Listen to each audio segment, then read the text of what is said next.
Grabe yung pick ng bicep. Grabe na yan. Let's go. Minsan. Check Okay. natin yung posing routine ng ating kaibigan na si Brother Gabu. Let's go.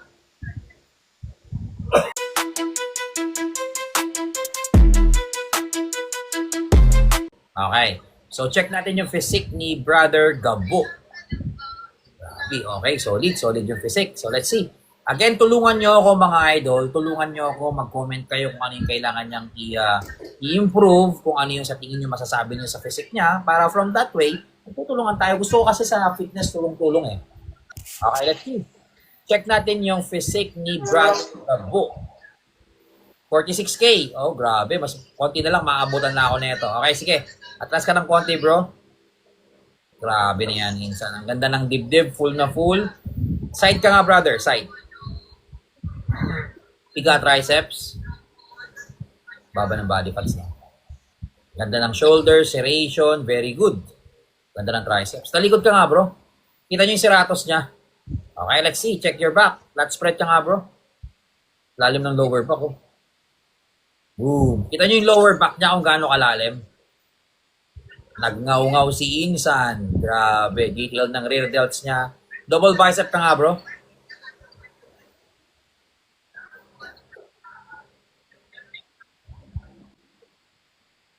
Alright.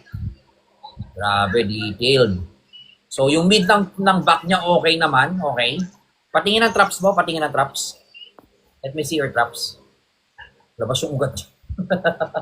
Double bicep. Front double bicep.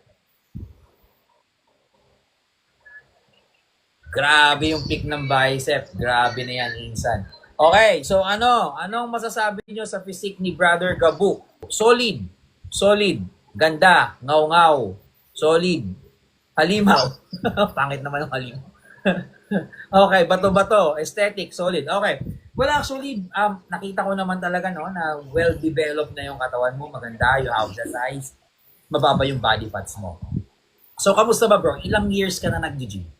4 years, coach. 4 years. Okay, so given, medyo matagal na talaga siya nag-gym. So, expect talaga natin na well-developed. Kita mo yung veins niya lumalabas. So, isang sign niya na talaga mababa yung body fats niya. Na-physique check ko na ako last April. April. Yes, coach. So, from the last time na na-physique check kita up to now, what happened? Ano yung naging progress mo sa tingin? So, bumaba yung body fat ko, coach. Tapos, yung upper tsaka yung shoulder medyo Na-develop. medyo, Actually, gusto ko yung development ng shoulder mo. Okay, yung shoulder mo, yung separation ng shoulder over your tricep, goods na goods. Sa upper chest meron, pero nakukulangan pa rin ako. More on your upper chest. Para at least mas maging full tignan yung dibdib natin. Okay? So, ano bang goal mo ngayon sa katawan mo, Brother Gabu? coach? Medyo magpalaki pa, pero gusto ko muna ma-reach yung pinakamababang body fat.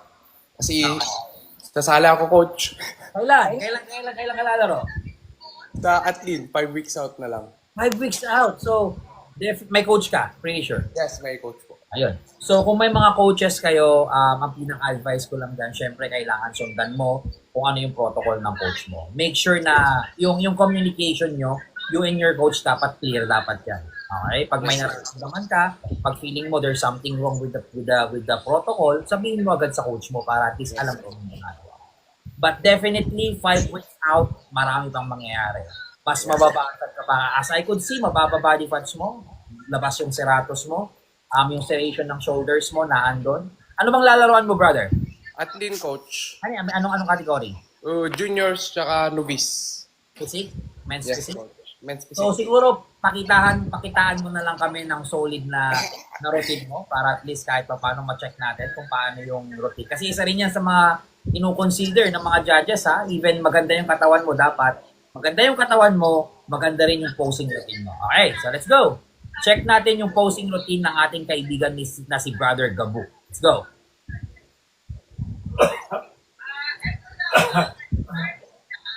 Very good. Tama yan. Hindi, wag walain yung smile. Okay. Nice transition. Yan. Yan yung gusto kong ginagawa mo. Pinagmamalaki mo yung ilalim, yung lower back mo. Grabe yung lalim, oh.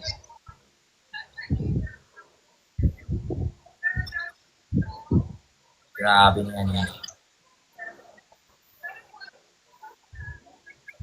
Alright. Good job. Solid. Laki ng lats. Tsaka basag na, basag na. Pabasag na. Actually, 5 weeks out, marami pang mangyayari. Mas mababasag pa to.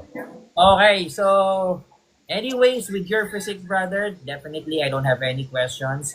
Siguro yun lang. After ng competition mo, a bit more on your upper chest and a bit thickness doon sa likod. Kasi doon sa wideness, sa lower back mo, definitely ngaw-ngaw.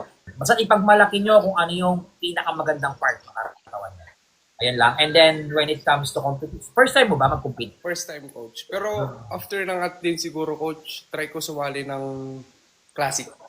Classic. Wow. Oh, kasi nakita ko may legs ka. Very good. So, again, no, take note sa mga nagbabalak mag-physique athlete. Hindi ibig sabihin na you're a physique athlete kasi hindi mo na lalaroin yung legs mo.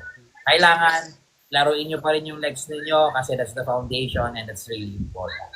So, overall, bro, good sa posing routine mo. I pretty sure mapapalis mo pa siya. Pero maganda yung nagiging yung transition mo in between pose. Very good ka doon. Yung smile hindi nawawala. So, we are so excited ngayon na mabalikan mo kami. Sana, mabalikan mo kami 1 week before ng event mo para makita natin yung difference from 5.5 weeks out 5 weeks out. to peak week. Sobrang laki. Sobrang layo ng magiging itsura niyan. Sigurado ka. So, yun. Brother Gabo, do you have any more questions, bro? Wala na, coach. Yun lang. Gusto ko lang mapakita, coach. Kasi, sana mabalikan mo ako peak week mo, bro, para kasi makita. nung April, coach, sabi mo, balik ako ng ano. Kasi dati ka, parang wala pa akong balak. Ah. Sabi mo, kung gusto ko sumali, push ko yung gusto ko. Kaya, naisip ko sumali talaga. Very good, bro. And then, for sure, after nyan, pag nag-start na yan, addictive kasi. Addictive kasi talaga ang pagkukumpit. At take note of this, lalo kayong mamomotivate once na na-try nyo mag-compete. Iba yung feeling, bro. Whether ano man yung maging result ng competition, 100% bro. Magiging, alam mo yun, mas mamotivate ka. Mas ipupush mo yung limit mo. Yes. Kasi ganyan din ako nag-start, bro. So, sa mga nandito na nagbabalak mag-compete, kung wala kayong time mag-compete, pwede kayong manood muna for the meantime. Kasi pag nakapanood kayo, definitely mas mamotivate kayo. Kasi dyan ako nag-start. Alright? So, Brother Gabu, sana mabalikan mo ako 1 week before the event para ma-check ulit natin yung physique. Thank you. Good luck and congrats in advance. Thank you, bro. God bless.